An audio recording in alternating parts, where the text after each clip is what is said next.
Banyak manusia berpikir setan paling suka menggoda orang-orang lalai. Padahal aku paling suka menggoda orang yang paling rajin berbuat baik. Aku terkejut. Loh, kenapa begitu? Setan berjubah itu menatapku tajam dan berkata, karena orang lalai itu sadar dirinya banyak dosa. Tapi orang yang merasa suci itu lupa bahwa dirinya manusia. Aku mengangguk pelan. Benar juga, kesombongan paling berbahaya bukan kesombongan. Gatonocho, urban legend, is Javanese spiritual.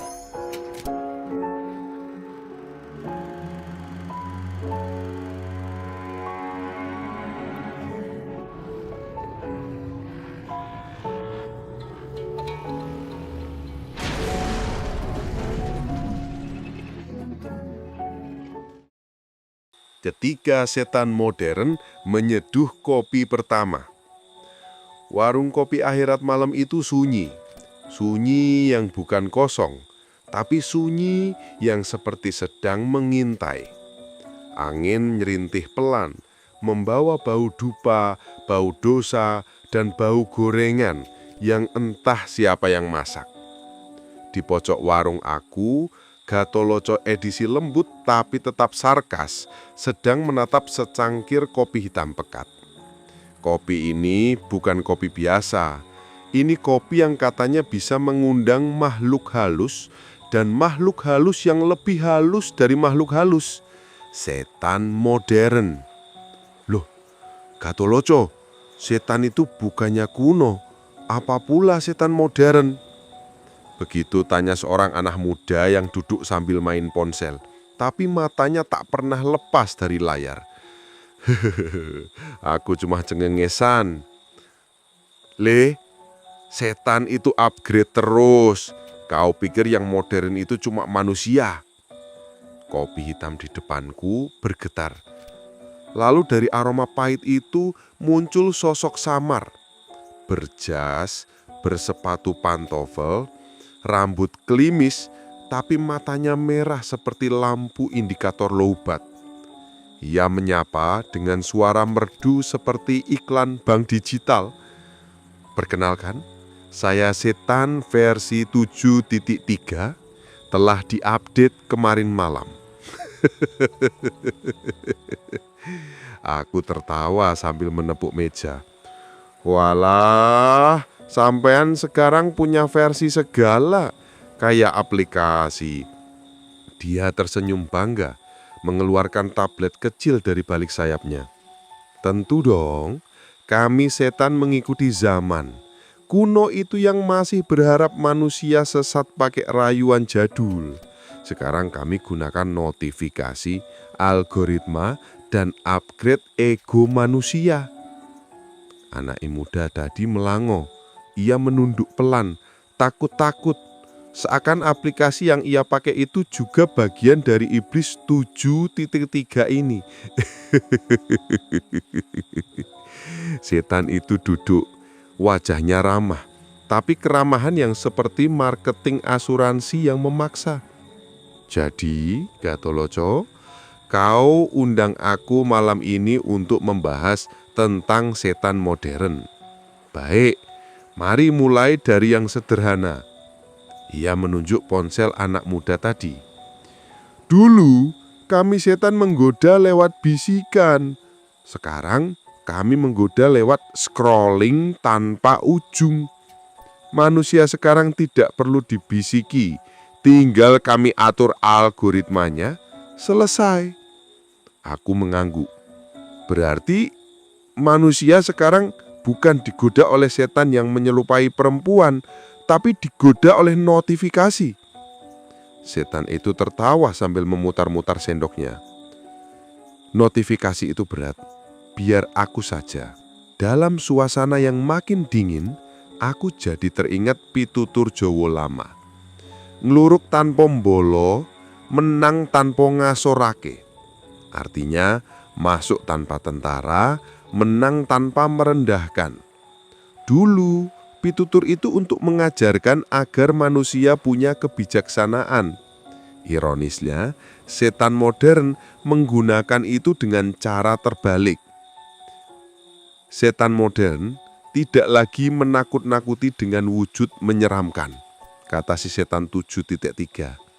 Setan langsung masuk tanpa mbolo, tanpa izin, lewat aplikasi, lewat keinginan, lewat rasa minder, lewat rasa iri, lewat kelakuan sok paling benar dan sok suci.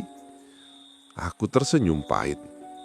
Edan, kau pakai pitutur Jawa buat menyerang manusia.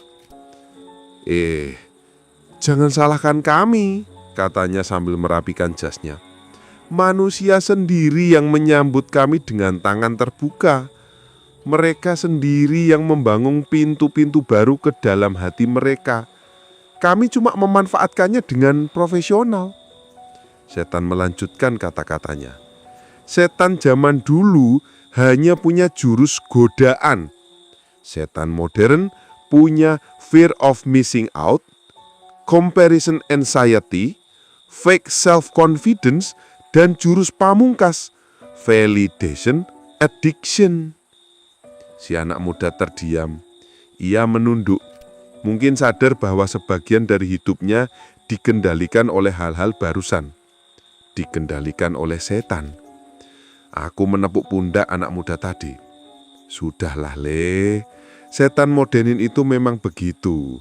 Yang penting kau sadar, jangan sampai hidupmu cuma mengejar pujian dari orang yang tidak peduli. Setan 73.3 melangwarke kitab tipis. Bukan kitab suci, bukan pula kitab iblis, tapi semacam modul pelatihan profesional. Ini panduan dasar menggoda manusia modern, kata setan bangga. Aku mengambilnya, membaca sekilas. Isinya campuran antara tips marketing, manipulasi psikologi, dan resep membuat orang membeli hal yang tidak mereka butuhkan. Aku menatapnya. Ini sudah bukan setan. Ini sudah seperti influencer.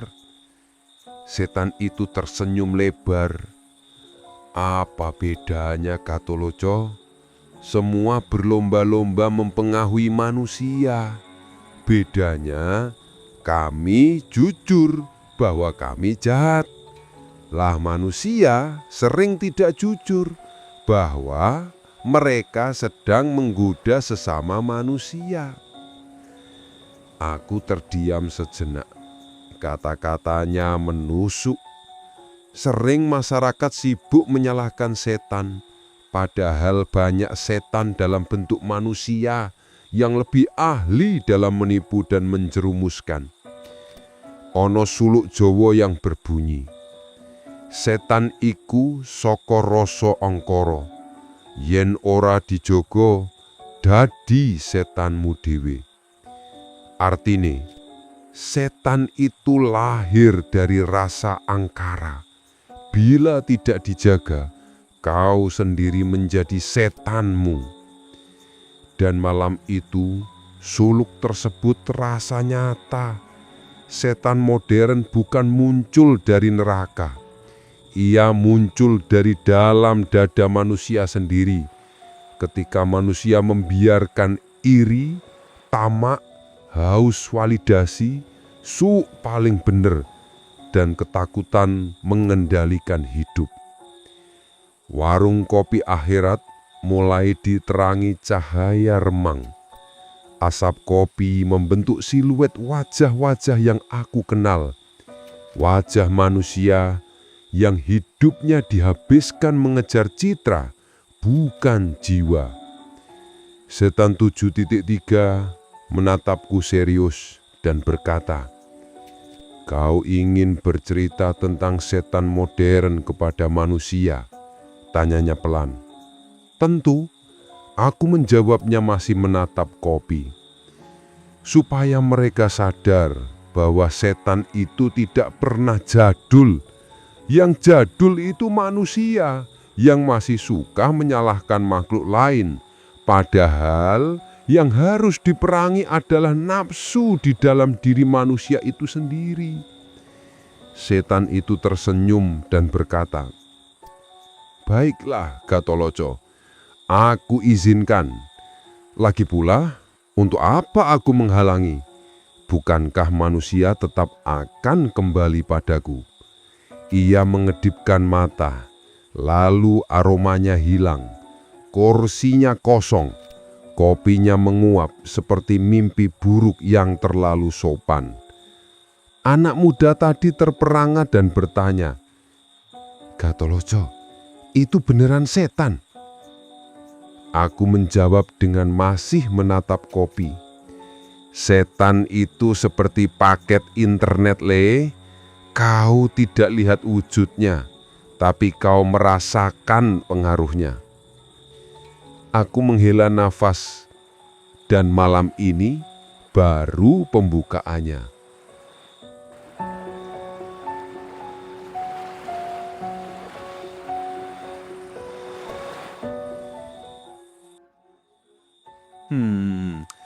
Setan kantoran, setan berdasi, dan politik nafsu di era digital.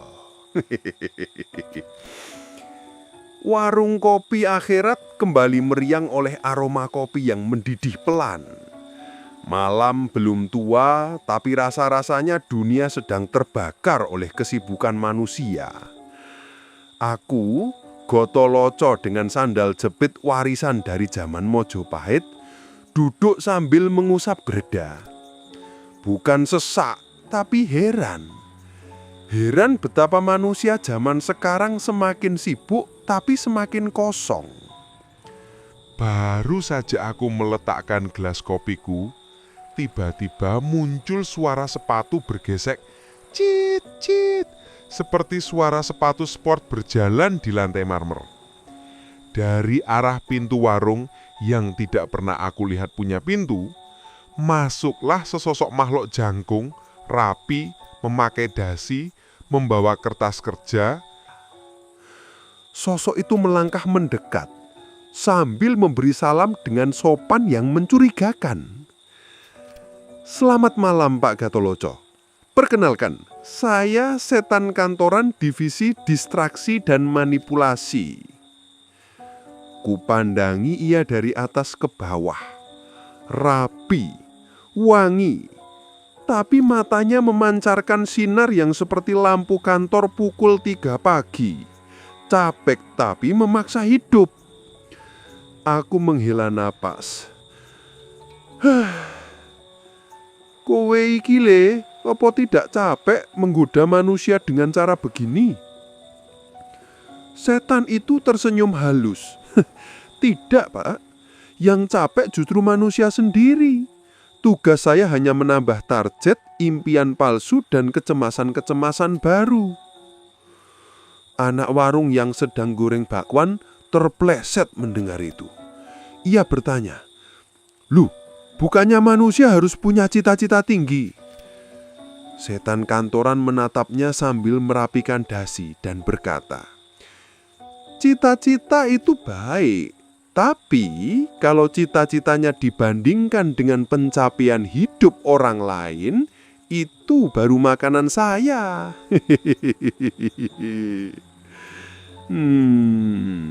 Ini tentang politik nafsu di era digital. Aku lalu bertanya, "Kalau manusia yang kerja kantoran saja kau ganggu, bagaimana dengan para pemimpin dan pejabat?" Wah, wajah setan kantoran langsung berbinar seakan aku baru menanyai bidang keahliannya. Itu spesialisasi rekan saya, setan berdasi. Belum sempat aku bertanya lebih jauh, tiba-tiba wush, angin dingin masuk, diiringi suara tepuk tangan. Tepuk tangan palsu seperti efek panggung acara debat calon pemimpin. Muncullah makhluk lain yang lebih rapi, lebih licin, lebih licik. Rambut disisir ke belakang, senyum tipis, bola matanya tampak seperti sedang menghitung suara yang tidak pernah ada. "Perkenalkan," katanya sambil meraih tanganku. "Saya Setan Berdasi, Direksi Departemen Nafsu Kekuasaan." Aku melepas tangannya cepat-cepat. Tangannya licin, terlalu licin. Licinnya bukan karena minyak, tapi licin karena terlalu sering memegang janji palsu. Setan Berdasi duduk sambil membuka tablet digital. Ia menunjukkan grafik naik turun. "Ini grafik nafsu manusia, Pak Gatholoco. Manusia sekarang makin gampang meledak. Manusia zaman digital lebih mudah tersinggung daripada termotivasi." Setan kantoran menimpali. "Betul, tinggal kami dorong sedikit, mereka saling gigit seperti anjing kelaparan." Aku menatap mereka berdua. "Jadi, kalian ini pinter memanipulasi ego manusia?" Setan Berdasi tertawa sambil menepuk dadanya. "Ego manusia itu tidak perlu dimanipulasi. Kami hanya menyediakan cermin, mereka sendiri yang jatuh cinta pada bayangan mereka."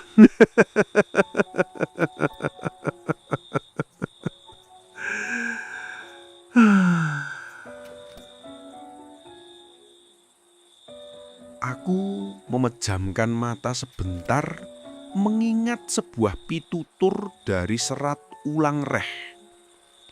"Mulat sariro hang rasa wani." Artinya, berani melihat diri sendiri.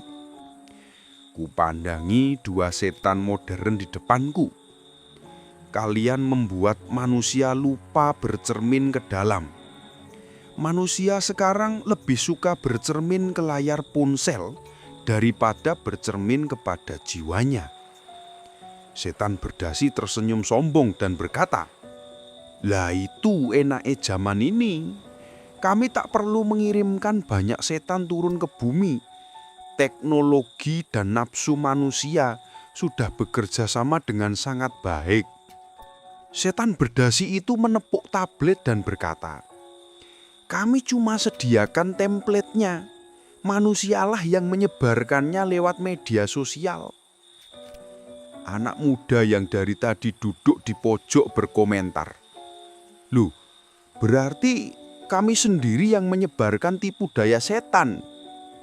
Setan kantoran mengangguk pelan dan menjawab, "Betul, kalian semua marketing terbaik kami."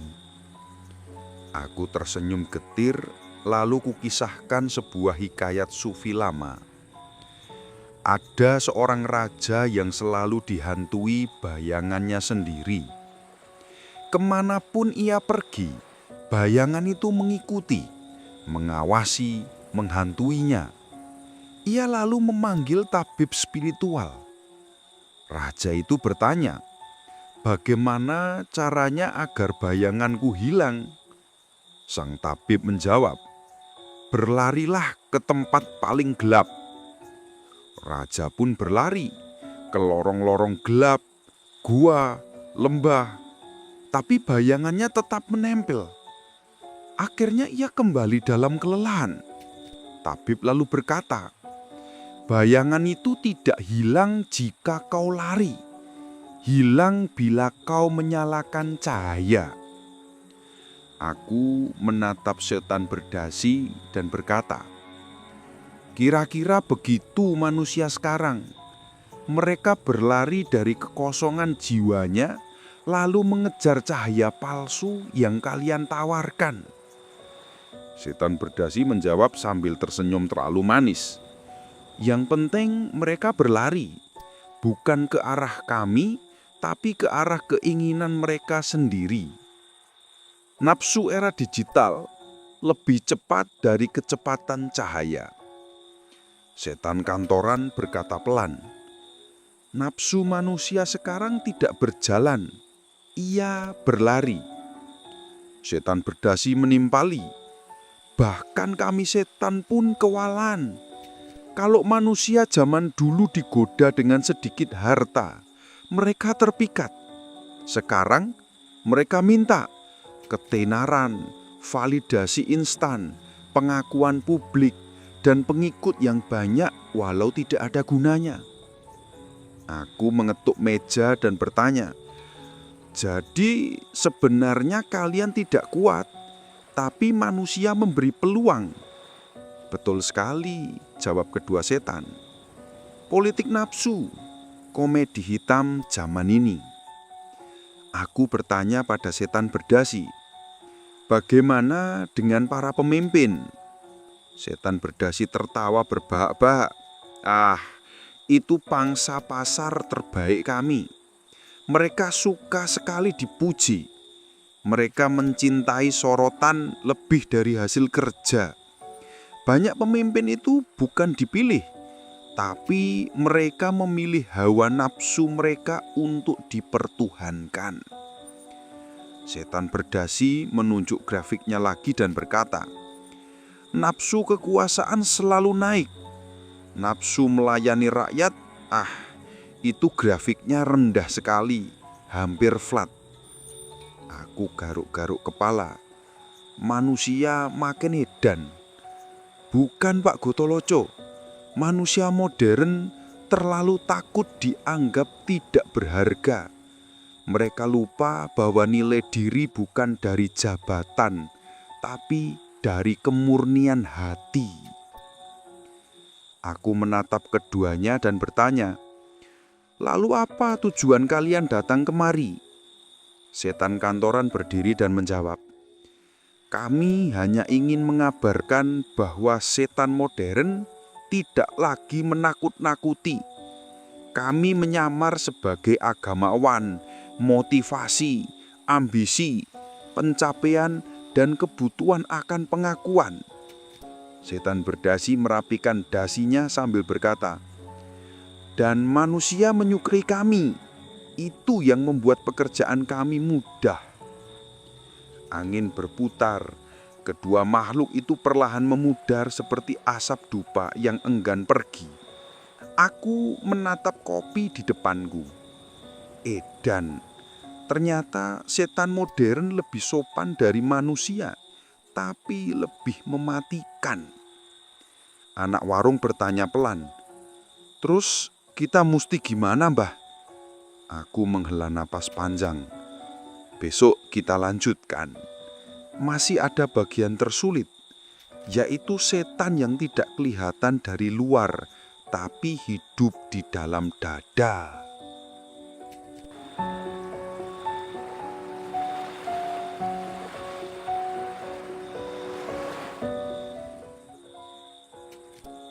Setan dalam saku, setan dalam kepala, dan setan yang tumbuh dari pikiran sendiri. Warung kopi akhirat malam itu kembali bergetar pelan, seperti ada sesuatu yang sedang merangkak dari bawah tanah.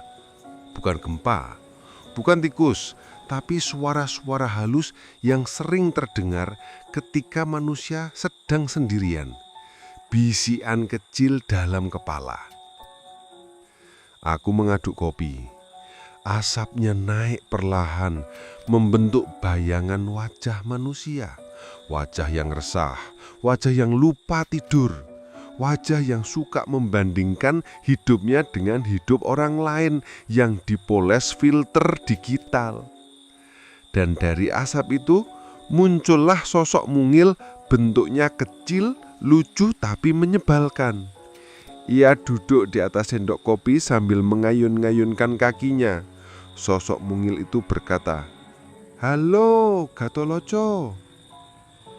Aku mengerutkan dahi dan bertanya, "Sampean niki setan atau anak TK tersesat?"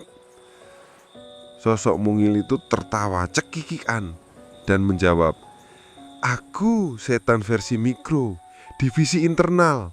Tugasku bekerja di dalam kepala manusia, bukan di luar." Aku mendesah dan bertanya, jadi kau bukan yang menciptakan godaan dari luar, Setan mikro menjawab, "Tidak Pak Gatoloco, aku tidak perlu repot-repot. Manusia sekarang sudah menciptakan godaan sendiri. Tugasku hanya memperbesar suara itu." Setan mikro itu memencet sebuah tombol kecil di tubuhnya. Tiba-tiba di udara muncul balon-balon dialog berisi kata-kata. "Aku tidak sebaik dia. Hidupku tidak semewah orang itu. Sepertinya aku gagal. Kalau tidak dipuji, aku pecah. Aku harus terlihat bahagia, walau sebenarnya tidak." Aku memandangi balon-balon itu sambil menunduk. "Itu suara manusia modern." Setan mikro menjawab, "Ada yang dari manusia," katanya sambil memainkan ekornya. "Ada juga yang aku amplifikasi sedikit biar mereka makin kacau." Aku teringat pitutur Lomo. Wong urip ojo dadi banyu keruh. Sing keruh itu kadang bukan karena orang lain, tapi karena guncanganmu sendiri. Setan mikro tersenyum puas dan berkata, "Itu dia, guncangan dari dalam diri itu ladang penghasilanku." Aku menghela napas. Jadi setan modern itu banyak bekerja bukan dari luar, tapi dari suara dalam kepala manusia. Setan mikro mengangguk. "Betul, dulu kami harus menyamar jadi ular, hantu, atau makhluk mengerikan. Sekarang cukup aku bisikkan satu kalimat. Aku harus terlihat sempurna. Lalu manusia akan menghancurkan dirinya sendiri." Setan dalam saku. Tiba-tiba dari saku celana anak warung terdengar suara pring. Ponselnya menyala dengan notifikasi. Setan mikro tertawa. "Hahaha, itu dia, setan paling canggih, setan dalam saku." Aku tersentak. "Ponsel?" "Iya," jawab setan mikro sambil menunjuk layar yang menyala. "Karena dari situlah manusia paling mudah digenggam. Semua ada di situ. Kecemasan, iri, perbandingan, kebutuhan pengakuan, bahkan rasa kesepiannya." Setan mikro melanjutkan, "Ponsel bukan barang jahat, tapi manusia memakainya untuk cari-cari hal yang membuat jiwa mereka rusak perlahan." Anak warung mendekat dan berkata, "Aku cuma buka media sosial kok." Setan mikro tertawa lembut. "Aku tahu kau buka untuk hiburan, tapi nanti aku ubah jadi kebutuhan. Ini yang aku lakukan. Ku buat kau cari like. Ku buat kau menunggu komentar. Ku buat kau merasa gagal jika unggahanmu sepi. Ku buat kau membandingkan hidupmu dengan orang lain." Aku menunjuknya.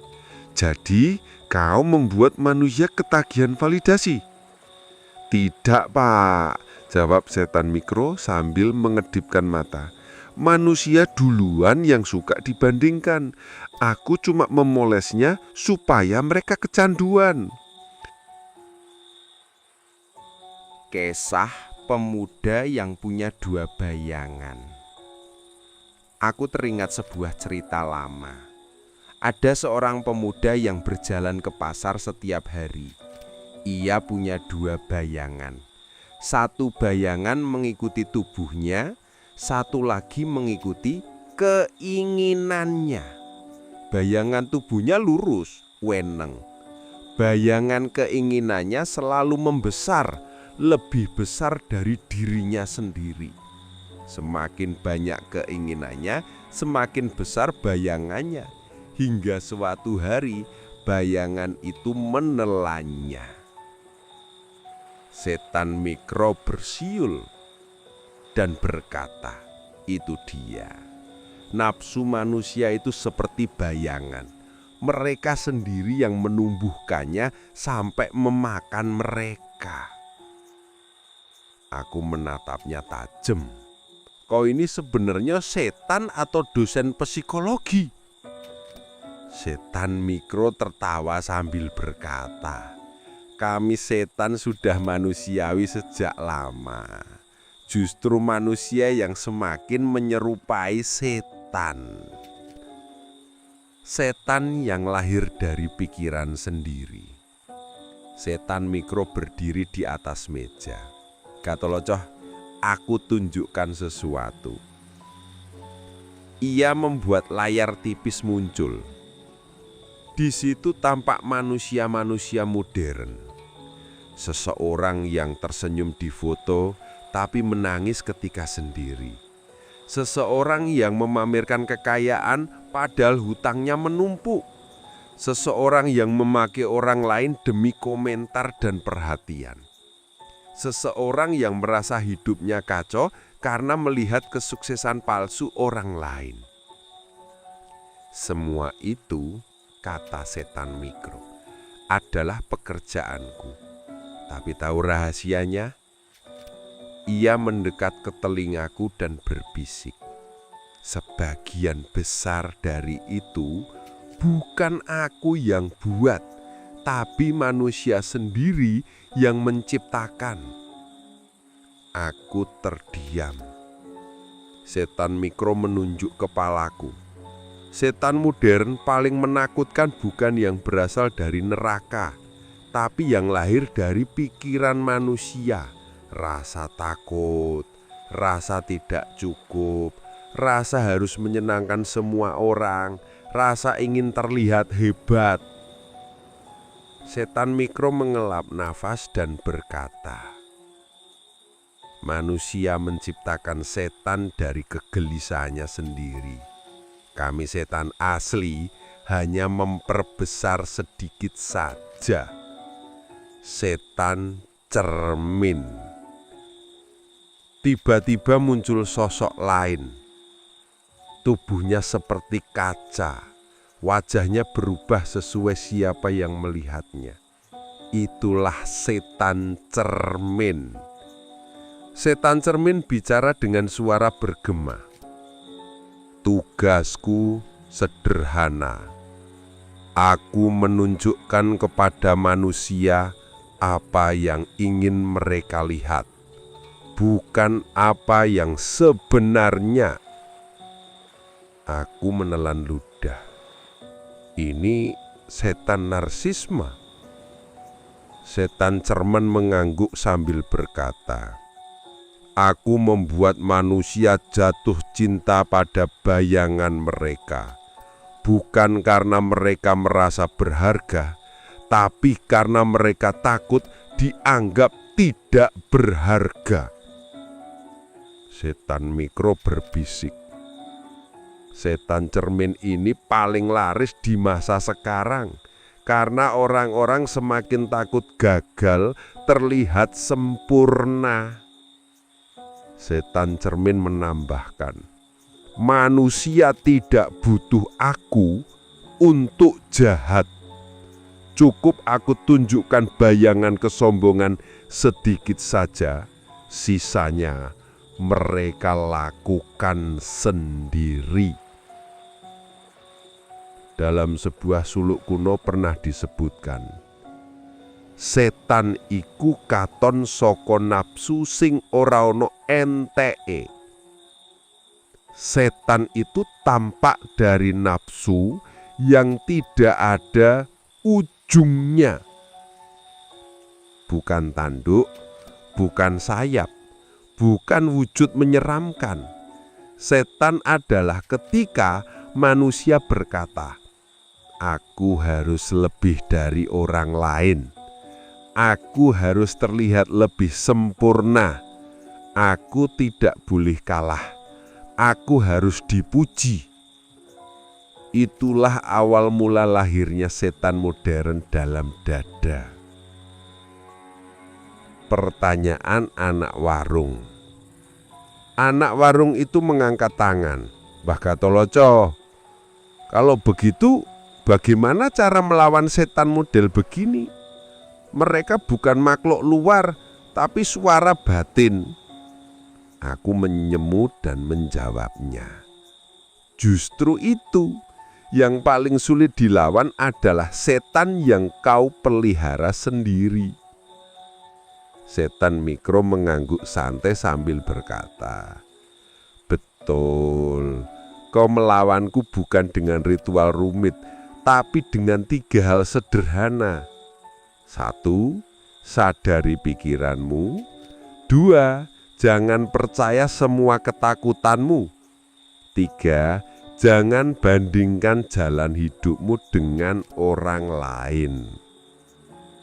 Aku menambahkan, dan jangan terlalu sering menatap cermin, terutama cermin yang bernama media sosial. Maksudnya aku nggak ngelarang medsos lo ya, tapi ojo terlalu.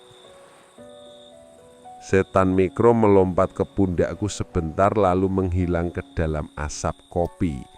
Warung kopi akhirat kini terasa lebih sepi, tapi sepi yang menenangkan. Sepi yang memberi ruang bagi manusia untuk melihat isi kepalanya sendiri. Aku menyeruput kopi terakhirku dan berkata, "Besok kita bahas yang lebih ngeri. Setan yang tidak datang dari teknologi, bukan dari pikiran, tapi dari nafsu, dari setan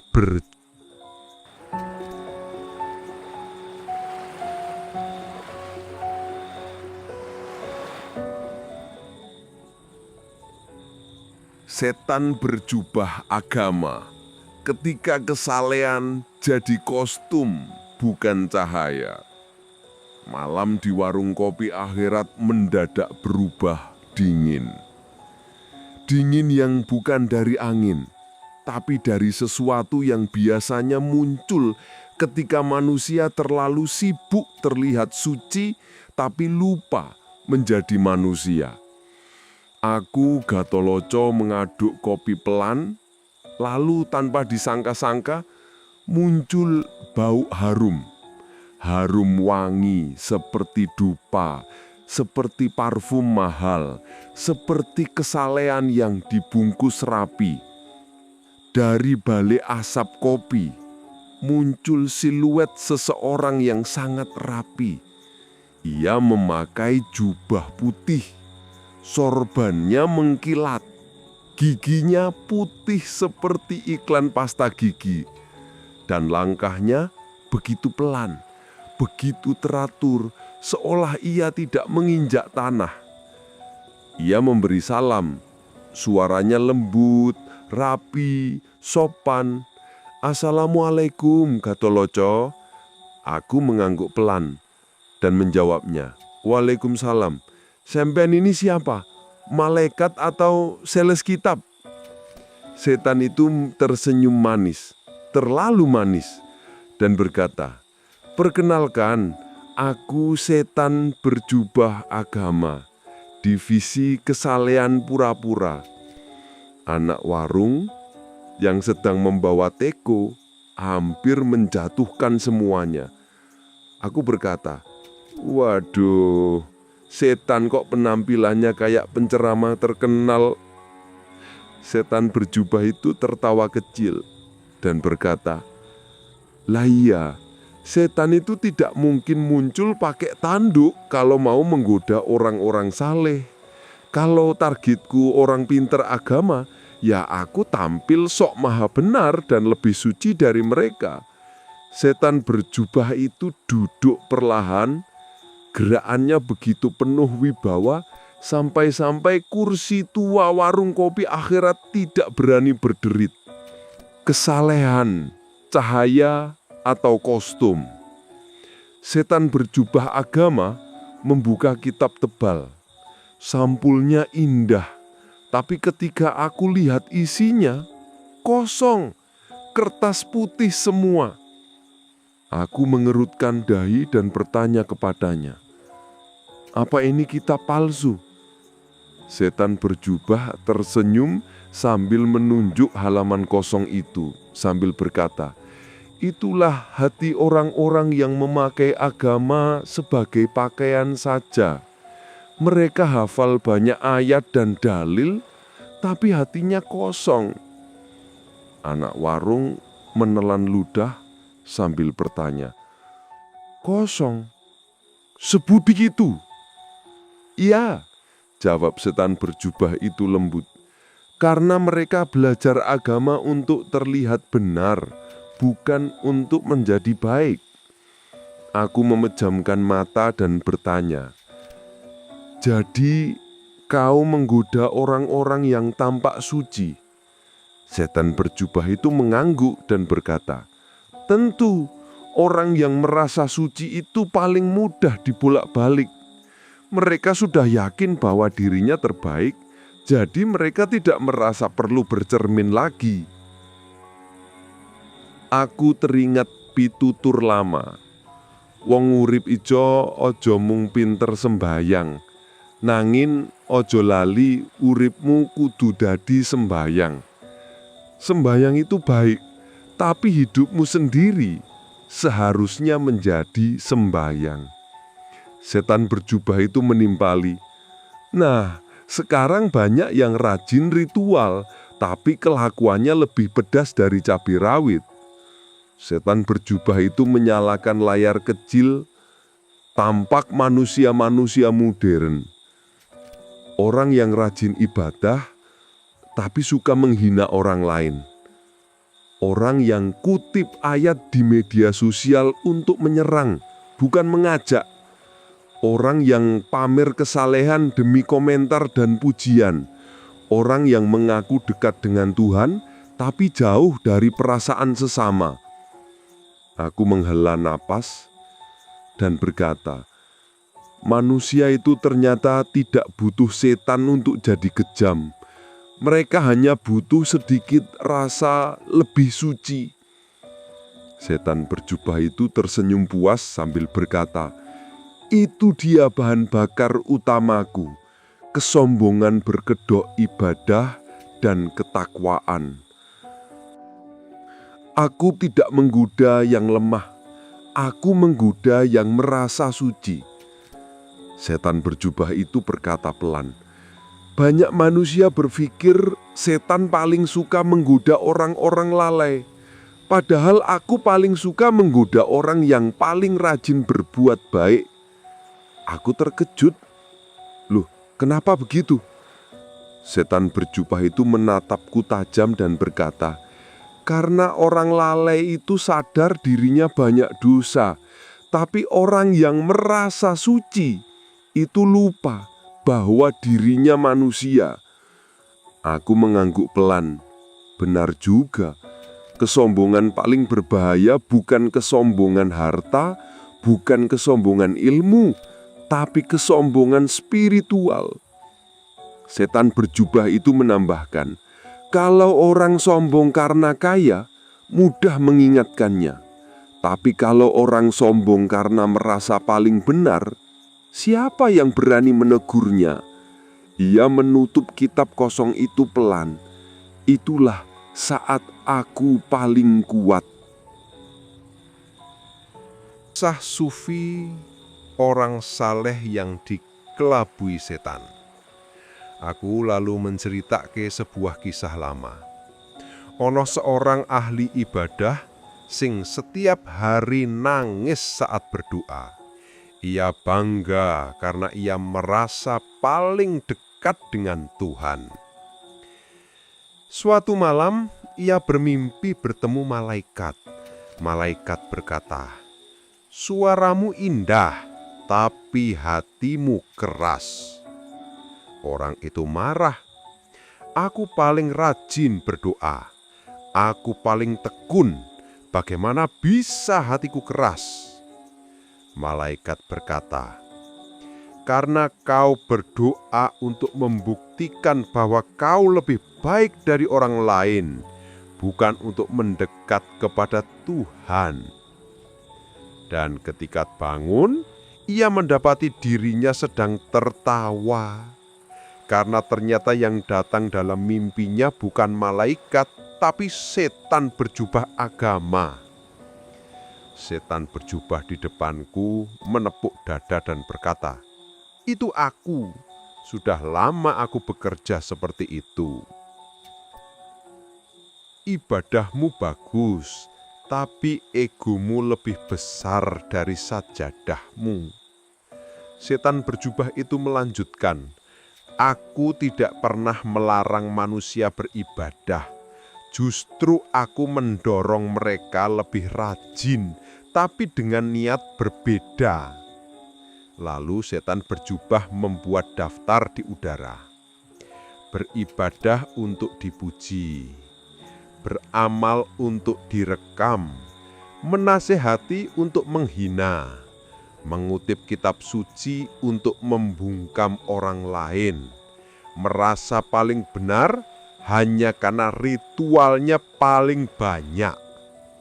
Aku menatapnya. "Edan, kue ngubah kebaikan jadi kesombongan." Setan berjubah itu tersenyum puas. "Betul, karena kesombongan berbaju kebaikan itu lebih mematikan daripada dosa paling gelap." Dalam sebuah suluk Jawa disebutkan, "Ngresiki atimu luwih angel tinimbang ngresiki awakmu. Membersihkan hati lebih sulit daripada membersihkan tubuh." Setan berjubah itu menambahkan, "Banyak manusia mandi 5 kali sehari, tapi hatinya tidak pernah disabun." Manusia sering menyembah citra kealiman, bukan Tuhan. Setan berjubah itu menatapku serius. "Ketahuilah, Gatholoco, manusia zaman sekarang tidak terlalu terobsesi mendekat kepada Tuhan. Mereka lebih terobsesi terlihat dekat dengan Tuhan." Aku tersentak dan berkata, "Itu bedanya agama sebagai jalan dan agama sebagai identitas." Setan berjubah itu bertepuk tangan pelan. "Tepat sekali. Mereka mempercantik kulit luarnya, tapi isi batinnya penuh iri, dengki, merasa paling benar, dan rasa ingin dihormati." Setan berjubah itu berdiri sambil berbicara. Di tengah-tengah ibadah pun banyak yang sudah membayangkan status dan duniawinya. Aku menepuk kepala. "Wes maren, kacau-kacau." Pesan Gatholoco untuk pendengar. Aku menatap manusia-manusia tak terlihat di warung kopi akhirat. Para pendengar, para penonton, para pengembara jiwa. Kita semua ini manusia, boleh salah, boleh bodoh, boleh gelap, boleh berdosa. Tapi jangan sampai merasa paling terang, paling suci, paling benar. Setan berjubah itu menambahkan, "Jika kau merasa paling suci, paling benar, maka aku sudah menang." Aku berkata pelan, "Jangan sampai kesalehanmu justru menjauhkanmu dari kemanusiaanmu. Ingat itu." Setan berjubah agama perlahan memudar. Jubahnya yang putih berubah menjadi asap tipis, lalu hilang begitu saja. Yang tertinggal hanyalah bau dupa dan secangkir kopi yang tiba-tiba terasa pahit. Aku menghela nafas. Setan modern yang paling berbahaya bukan yang datang dengan wajah seram, tapi yang datang dengan wajah suci. Warung kopi akhirat kembali sunyi. Aku menyeruput kopi. Besok kita bahas setan paling halus, paling berbahaya, dan paling dekat. Setan dalam diri sendiri.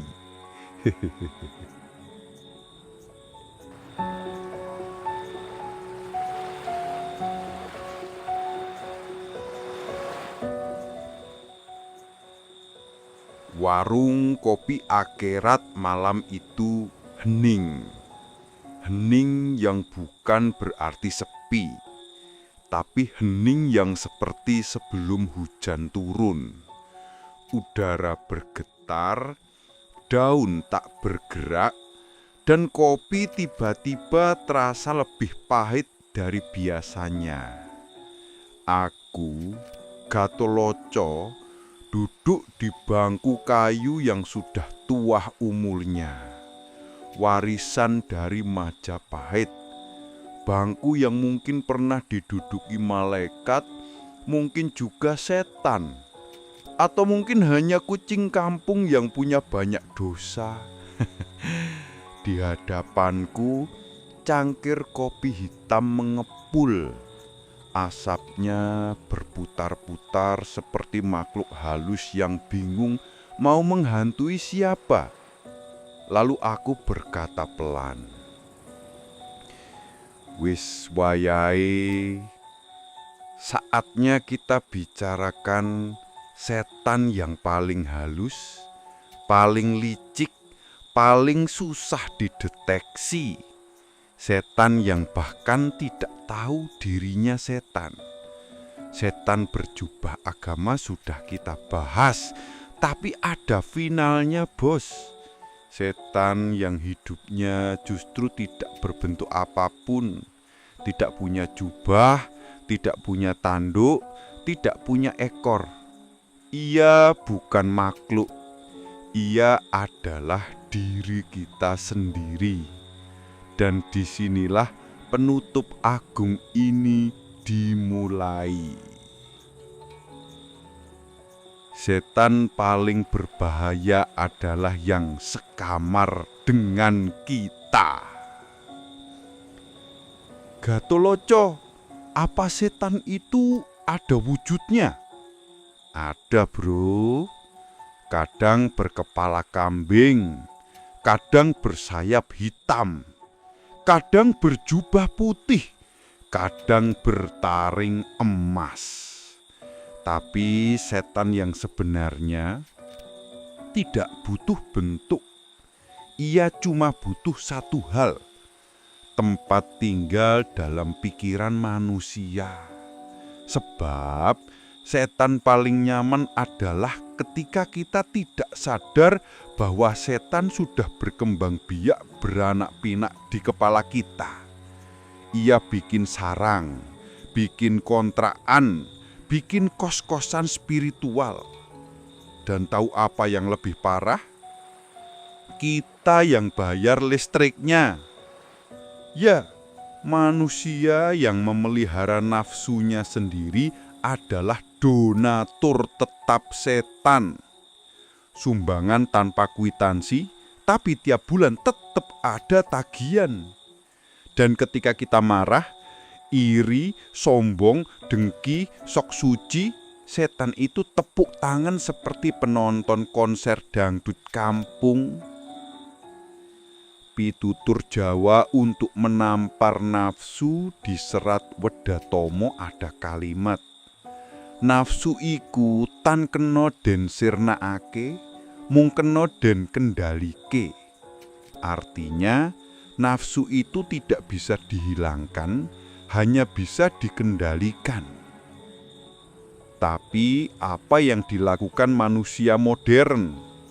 Bukan dikendalikan, tapi disiram bensin. Setiap hari scroll media sosial, pamer hidup palsu, ngomel di kolom komentar, sibuk membuktikan dirinya benar padahal hidupnya sendiri kacau. Setan tidak perlu bekerja keras lagi. Kita manusia sudah mengerjakan 70% tugas mereka. Bahkan setan pun mungkin berkata, "Loh kok manusia saiki pinter-pinter ngapusi yo? Aku wae kalah." Setan terakhir ego yang haus disembah. Inilah setan yang paling sulit dibunuh. Ego. Ia bisa pura-pura jadi hamba yang soleh. Ia bisa pura-pura jadi pengamat politik yang kritis. Ia bisa pura-pura jadi manusia bijak. Ia bisa pura-pura jadi pejuang kebenaran. Tapi pada akhirnya ia hanya ingin satu hal, ditinggikan. Ego adalah makhluk halus paling romantis. Selalu ingin diperhatikan. Ego selalu membisikkan, "Engkau yang paling benar. Engkau kurban semua salahmu orang lain. Engkau paling suci, orang lain pendosa." Padahal ego adalah lembar kwitansi yang tidak pernah kita bayar. Selalu meminta, selalu menagih, selalu lapar. Ia adalah raja kecil yang tinggal di tenggorokan kita, yang membuat ucapan menjadi racun. Ia tinggal di dada, yang membuat hati sempit. Ia tinggal di kepala, yang membuat pikiran gelap meski lampu 100 watt. Dan ia melengking setiap kali kita ingin berubah. Ketika semua setan duduk di warung kopi akhirat ini, bayangkan malam itu, di warung kopi akhirat setan-setan modern berdatangan seperti tamu undangan pesta pernikahan. Ada setan gadget, sibuk selfie. Ada setan ujaran kebencian, sibuk buka komentar. Ada setan sok suci, sibuk ngoreksi doa orang lain. Ada setan kantoran, masih pegang laptop meski sudah mati. Ada setan politik nafsu, bawa baliho ukuran kuburan. Dan mereka duduk, melingkar, diam, menungguku bicara. Aku tatap mereka satu persatu. Mereka senyum. Setan manapun kalau disenyumi balik pasti kikuk. Aku berkata, "Kalian semua tidak jahat. Yang jahat adalah manusia yang membuka pintu tanpa kunci." Setan-setan itu saling pandang.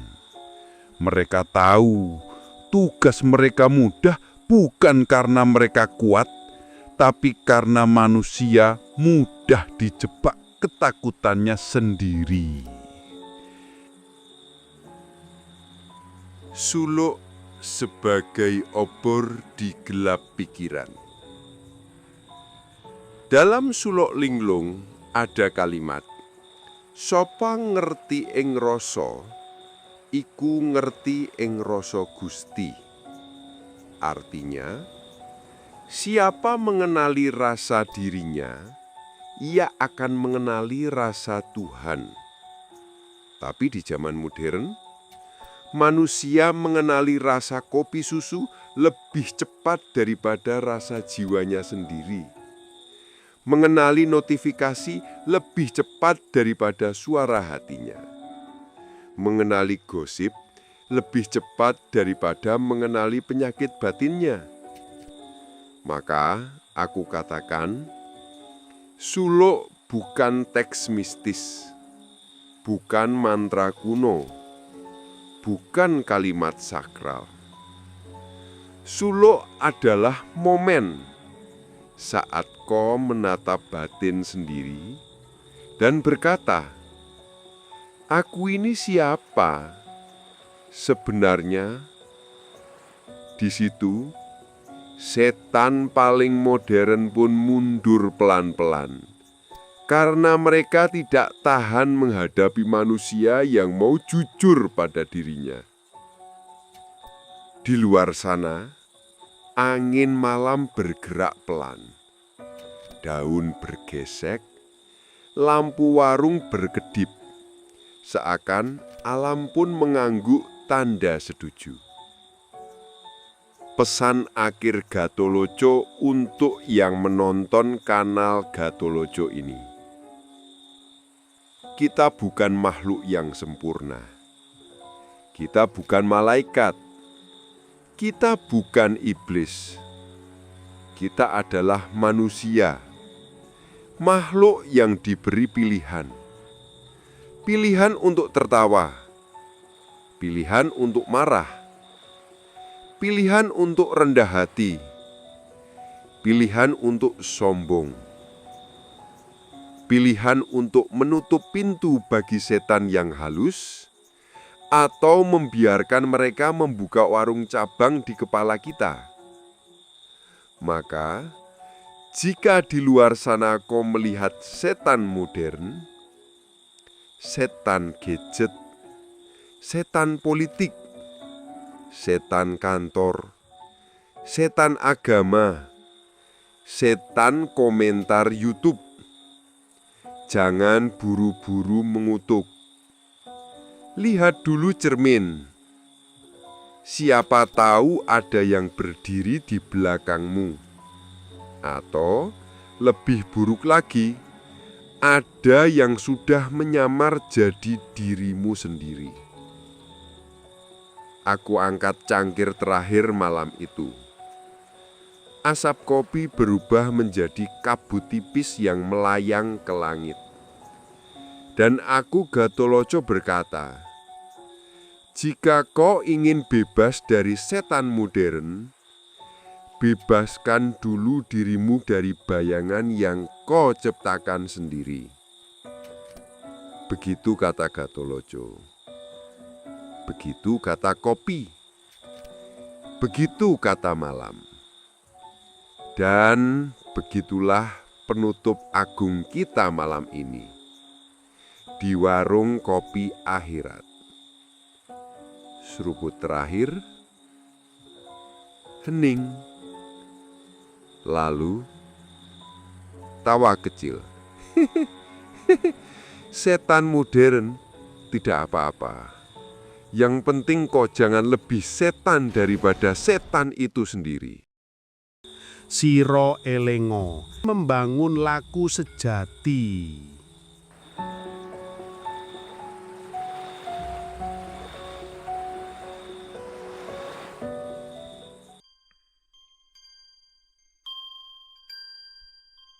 Sanadyan pinter ngaji,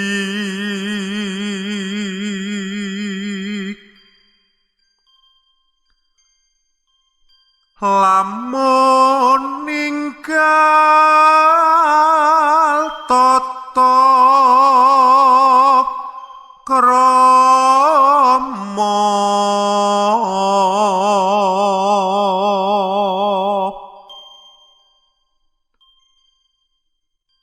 pasti Allah wakasane.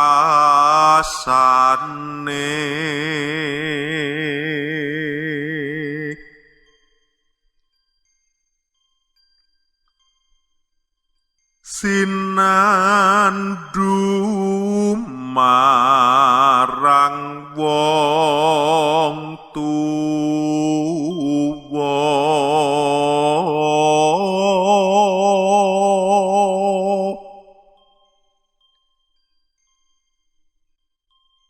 pastine kawirangan.